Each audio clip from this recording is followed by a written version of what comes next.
Okay, so what level did you study philosophy to, if you don't mind me asking? Just at A level. Okay, it was interesting. Very interesting, but Okay, kind of confusing as well. Question everything. no, because in Islam we have a history of dealing with philosophy. Like what happened was, we believe obviously the Prophet Muhammad, peace be upon him, he came, and then he taught the Quran, which we believe is the book of Allah, the speech of God. He taught his way of life, and the people generally, they took hold of it and they spread it, and they kept Islam very simple. Then, when Islam expanded very fast, a lot of the books of philosophy from the Greeks or from the Hindus, it got translated into Arabic. And then some of the ideas of philosophy came and they clashed with Islam. So we have a history, but there's something which is quite interesting. A lot of Muslims who went into philosophy, they actually said that I spent my whole life traveling the earth searching for, the truth, and all I got was confusion. It could be this, it could be that. And then some of the early Muslim scholars who were affected by philosophy, they actually said that I wish I could die with the belief of the old woman from the village. Generally when you have elder people, maybe they don't have so much ideas or information, but you'll find that their belief is very firm. Yeah, so that's what they found that philosophy led to a lot of confusion. Oh yeah, I mean it's like ignorance is bliss. It'll probably Okay. be better to not Yeah, kind of jumbled up with a lot. yeah. You know why we say this? We say because there's certain information which is we have access to. Like medicine, technology, communication, transport.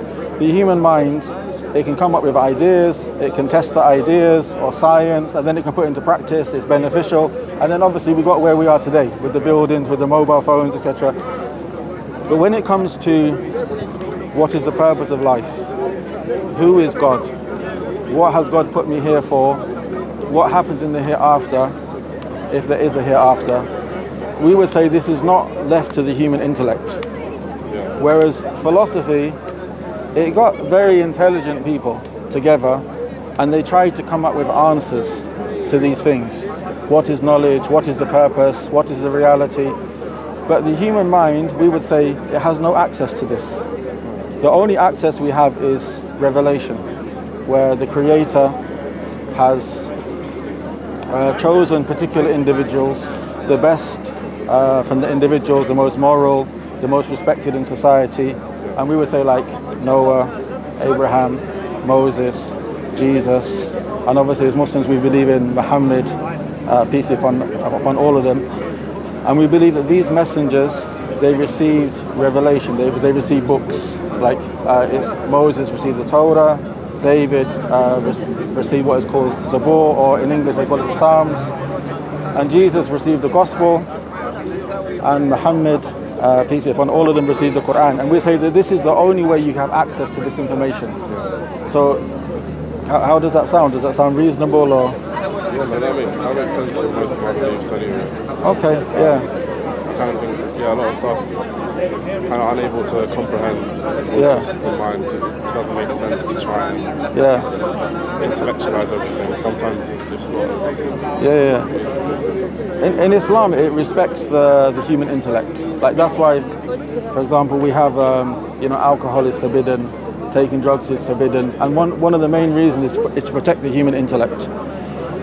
So Islam encourages learning, it encourages studying, it encourages questions for the men and for the women.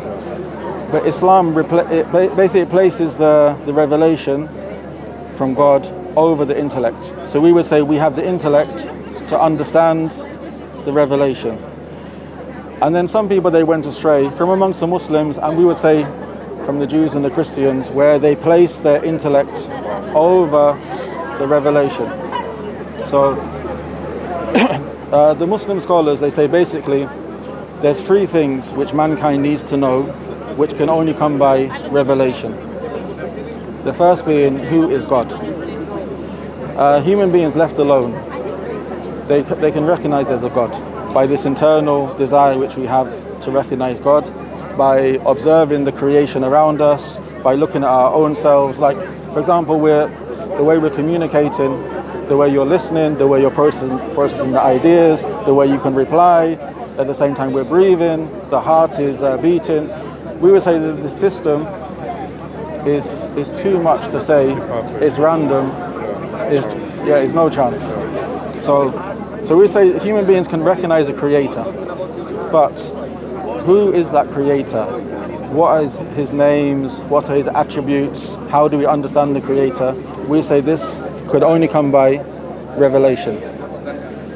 The second thing is how to live our life. Human beings generally, to be honest, this is a human characteristic that everyone recognizes to be good. Like, for example, if I lie to you now and I get caught out, I feel shy. I feel some kind of shame. I don't want people to find out about it. Hello, sir. Everything good? Last week. I remember. So we have these characteristics to be generous, to help each other, to be a good person. But specifically, what does God want from me? How should I live my life? We would say it's not just general guidelines, because me and you, we can look at something and we might see it differently. So we would say we need revelation from an all-knowing, all-wise creator to tell us. And even human ideas, we can be biased. Like, I lean towards this way, I prefer these people, this is my background. Or even I can, I say something today and tomorrow I change my mind. So we would say an all-knowing creator, humans need a revelation to know this. And the third thing is, what happens after we die? What happens after death? Is it we come back again in a different form? Is there continuous rebirth? Is there going to be a day of judgment? Is there a paradise? Is there a hellfire? What are we going to be recorded? We would say these things, the human intellect by themselves cannot answer.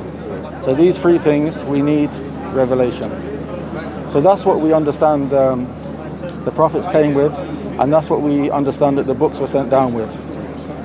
Then the question, as the leaflet says, why Islam? Obviously, you can go to a Christian, you can go to a Jew, a Hindu, a Muslim, and generally they're going to say, mine is the right way, this is the truth. It's a normal, you'll find some people who say it doesn't matter, but it's a rejected argument from all groups. Everyone believes their way is the right way. So we would say you have to look and see how do we know that the claim is true? Like there's a very nice Arabic poetry. It's a very famous poem about a lady called Layla. Layla was considered a beautiful lady. So the poetry, it says that everybody claims Layla. But when you go and ask Layla, she says, I don't know any of them. So basically everyone claims mine is the right way, I am upon the truth. But then this claim, you need to inspect it, you need to look at it. So from the reasons why I would say anytime you can interject, you can argue with me, you can ask questions. The reason why we say Islam is true, the most important thing is Islam, what it teaches